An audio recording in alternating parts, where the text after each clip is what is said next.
पेटी बांध लो, मौसम बिगड़ने वाला है।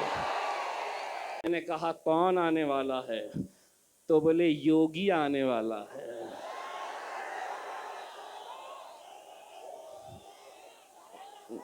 मैं बोला अच्छा टकलो,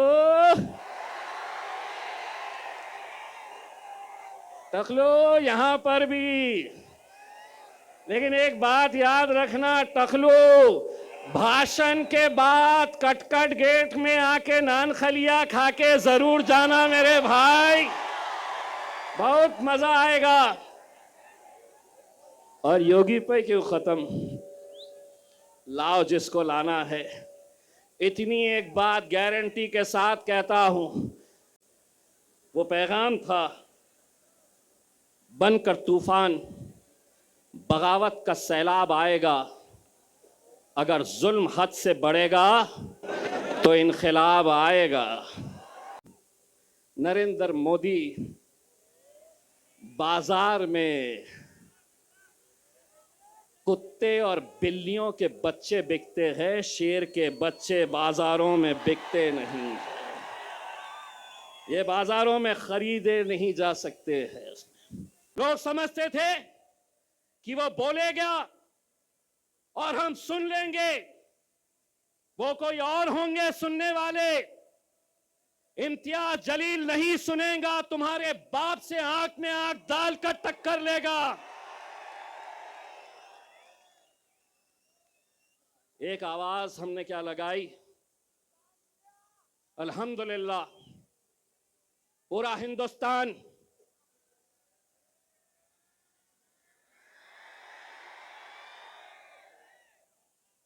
पूरा महाराष्ट्र, बोले इतने कहां से आए, इतने। एक पैगाम देने के लिए हम निकले थे और एक बार फिर से कह रहे हैं, एक बार फिर से कह रहे हैं, आप हमें गाली दो, हमारे खिलाफ बोलो, हम सुन लेंगे, लेकिन हुजूर के खिलाफ अगर कोई गुस्ताखी करेगा, ईंट का जवाब।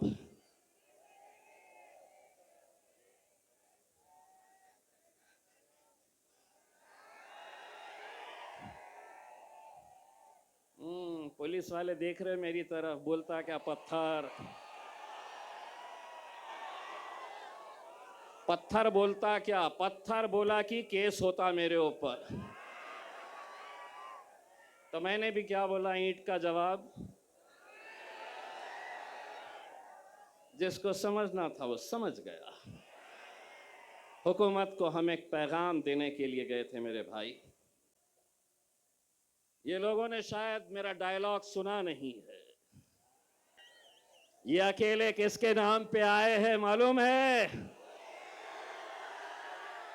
ये अकेले किसके लिए आए हैं? मेरा अकबर।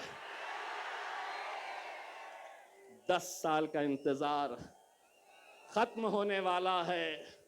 जाते जाते इतना कहना चाहता हूं, अकबर भाई का ये एक ही जलसा नहीं है, अभी 2 बार और आने वाले हैं। आज टेस्ट मैच खेलेंगे, दूसरे में वनडे खेलेंगे और तीसरे में 2020। बहुत बहुत कही जा सकती है। एक मिनट, मजलिस इत्तेहादुल मुस्लिमीन के एमपी इम्तियाज जलील, आपको मालूम है इम्तियाज जलील का दूसरा नाम क्या है?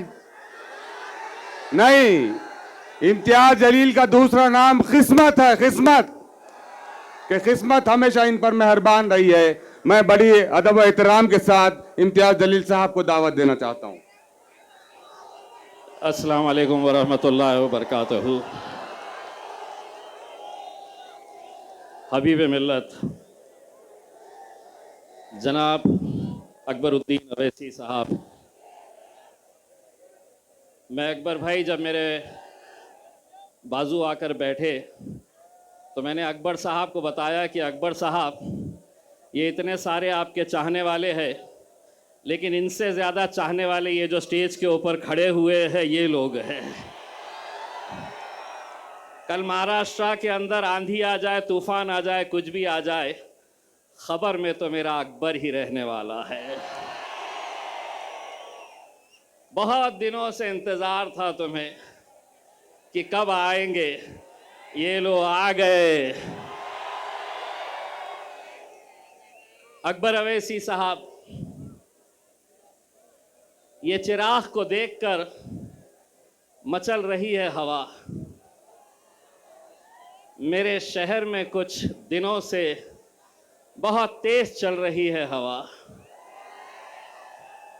बना रहे हैं किस्से जो मेरी नाकामियों के, उन्हें क्या खबर है कि रुख बदल रही है हवा। अल्हम्दुलिल्लाह, मैं सबसे पहले तो अल्लाह रब्बुल इज़्ज़त का तहे दिल से शुक्रिया अदा करता हूँ। मैं जितना अल्लाह का शुक्र अदा करूँ वो कम है। ये मोहब्बतें, ये दीवानगी, ये जुनून पिछले 10 साल से आपने इसमें कमी नहीं बल्कि हर बार ये बढ़ती ही जा रही है। आपने मुझे मौका दिया।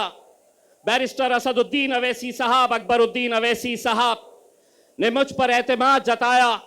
2014 में एमएलए बनाकर आप लोगों ने भेजा।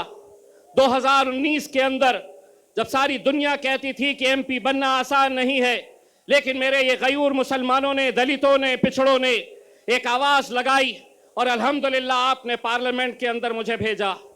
2024 में जब हमें नाकामियों का सामना करना पड़ा तो यकीनन आप भी मायूस थे, मुझे भी अफसोस था, लेकिन उसके बावजूद भी मैं ये लेकर आगे बढ़ा कि आज जो भी होता है, अल्लाह जो भी करता है वो बेहतरी के लिए करता है। जो भी फैसला अल्लाह का होता है उसमें उसकी रजामंदी होती है। शायद हो सकता है कि अल्लाह ने वहां नाकामयाब किया था तो यहां कामयाब करने वाला है। अल्लाह ने यह सोचा होगा कि बैरिस्टर असदुद्दीन अवैसी साहब पार्लियामेंट में अकेले संभाल सकते हैं। असद साहब का वो बयान आज भी मेरे मोबाइल में है, जब असद साहब ने कहा था कि मुझे अफसोस है कि मेरा बाजू इम्तियाज जलील मेरे साथ में नहीं है। दोस्तों, मैं आज पूरे यकीन, पूरी जिम्मेदारी, एक सच्चाई के साथ मैं आपको ये बात बताना चाहता हूं।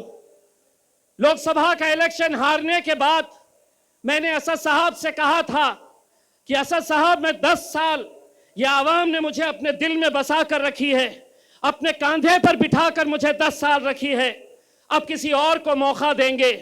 लेकिन असद साहब ने मुझसे कहा था कि इम्तियाज, आज महाराष्ट्र के अंदर जो हालात है, महाराष्ट्र के अंदर जो फिरका परस्ती है, कोई आवाज उठाने के लिए तैयार नहीं है। उन्होंने अपना हुक्म दिया कि किसी भी हालत के अंदर तुम्हें महाराष्ट्र की विधानसभा के अंदर जाकर इन लोगों की आवाज बनना है और लड़ना है हुकूमत से आंख में आंख डालकर।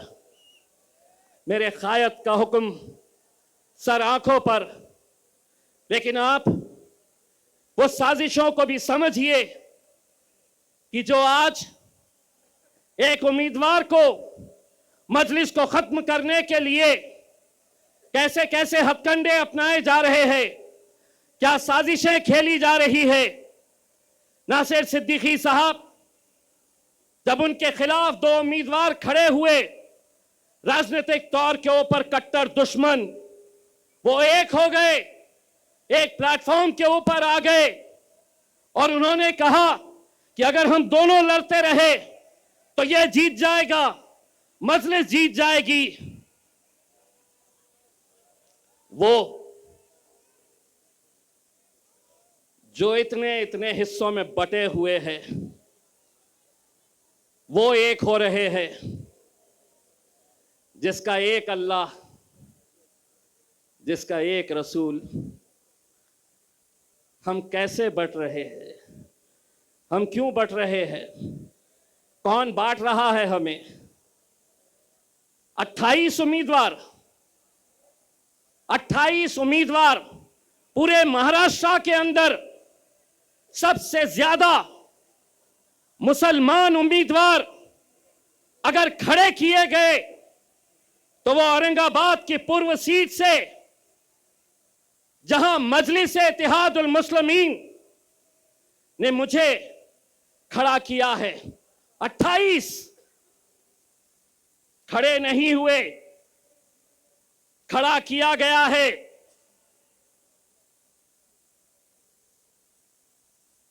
मिन्नतें की गई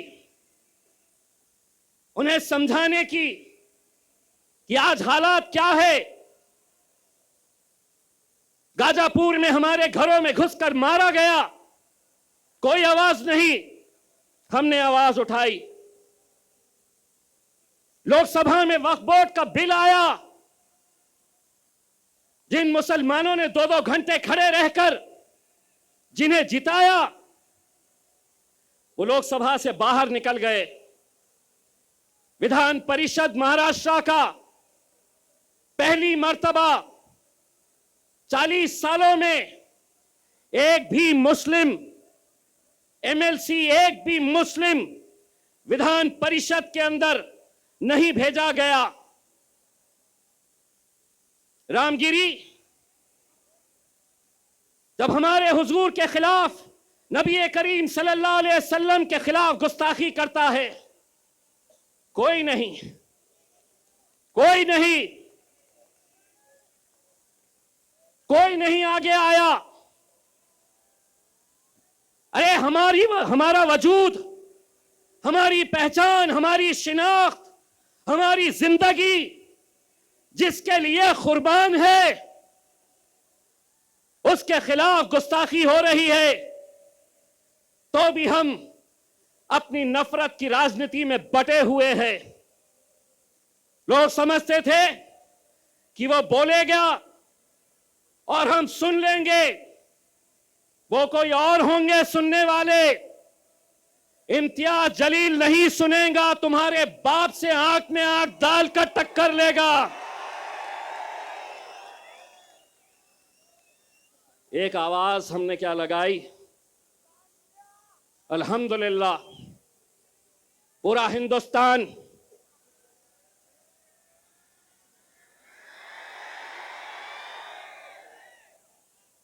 पूरा महाराष्ट्र बोले इतने कहां से आए, इतने एक पैगाम देने के लिए हम निकले थे और एक बार फिर से कह रहे हैं, एक बार फिर से कह रहे हैं, आप हमें गाली दो, हमारे खिलाफ बोलो, हम सुन लेंगे, लेकिन हुजूर के खिलाफ अगर कोई गुस्ताखी करेगा, ईंट का जवाब।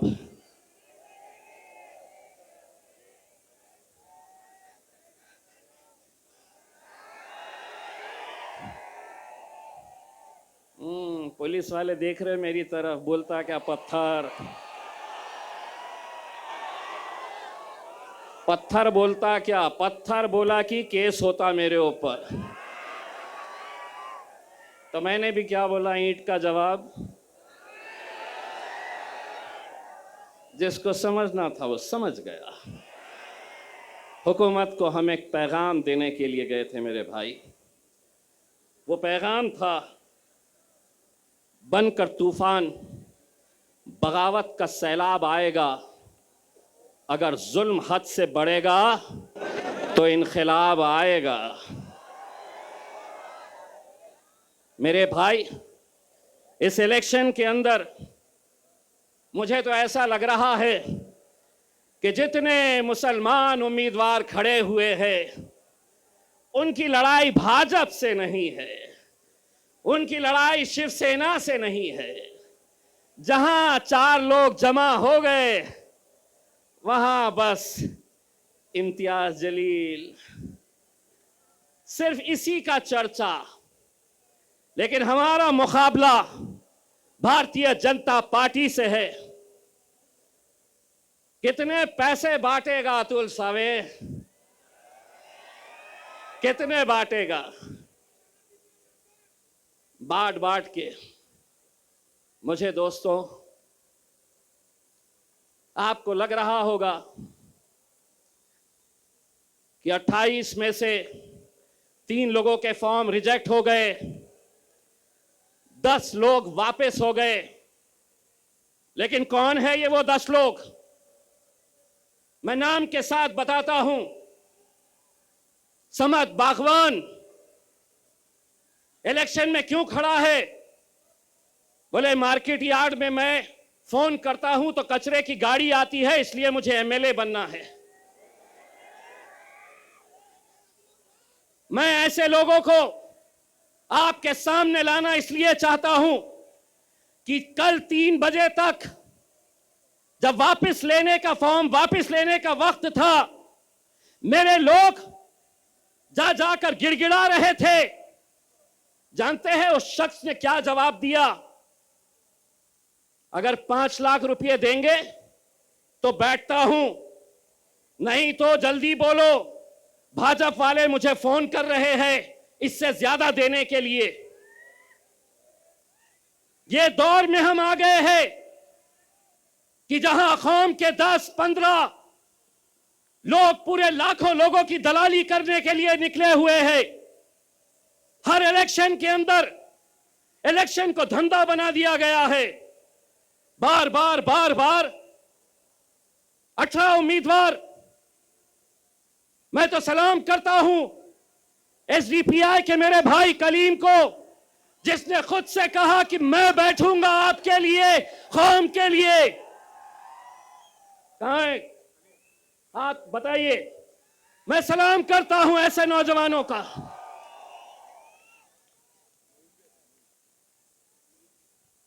मोइन साहब भी है वेलफेयर पार्टी के, जो खुद से बैठ गए। इम्तियाज जलील, जो खराब हो रहा है,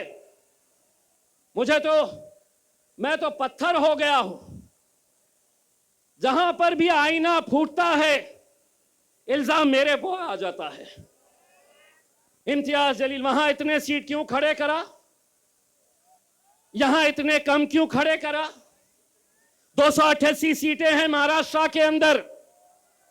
असद साहब ने ऐलान किया, हुक्म दिया कि सिर्फ हम 16 सीटों के ऊपर इलेक्शन लड़ेंगे। यहां पर भी मैं सलाम करता हूं ऐसे नौजवानों का जो अपने कायद के फैसले के ऊपर लब्बैक कहते हैं। और ऐसा ही सलाम मैं करता हूं मेरे छोटे भाई समीर साजिद का, जिसने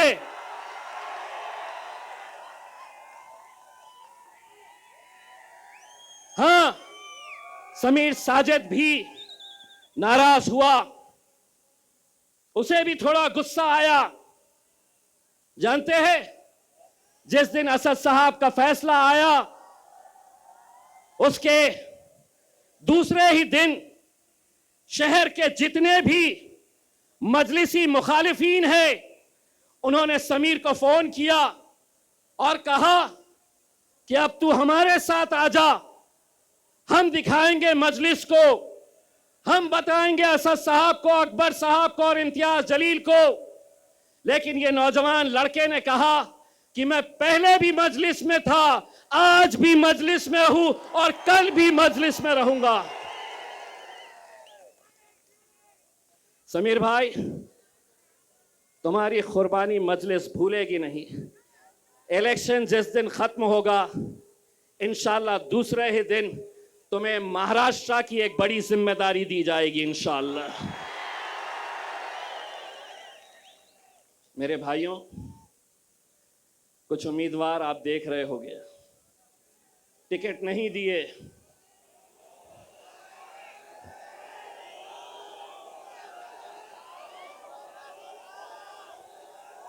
टिकट तो हमने इसे भी नहीं दिए, टिकट तो हमने कई लोगों को नहीं दिए।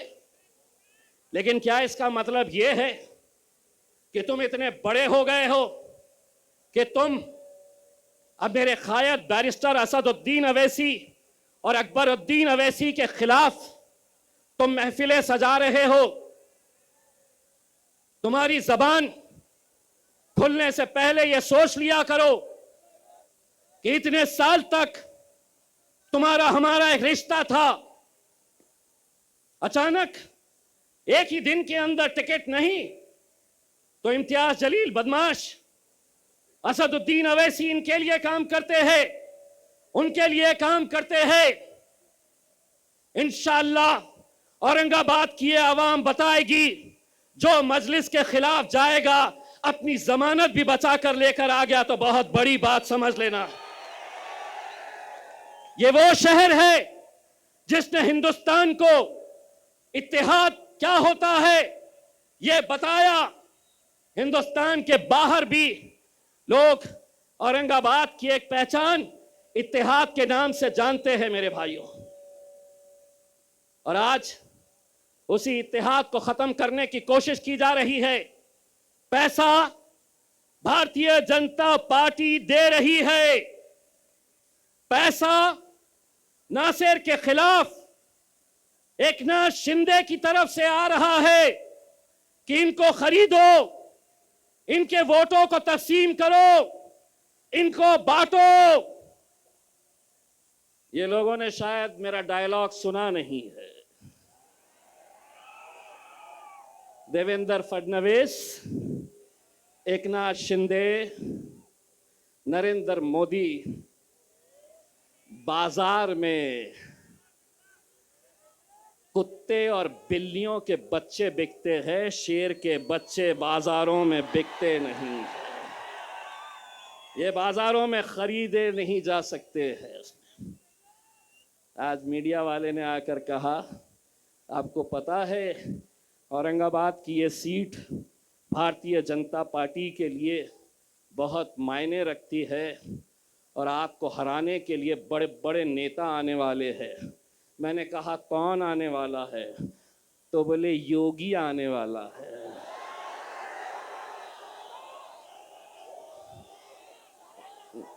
मैं बोला अच्छा टखलो, टखलो यहां पर भी।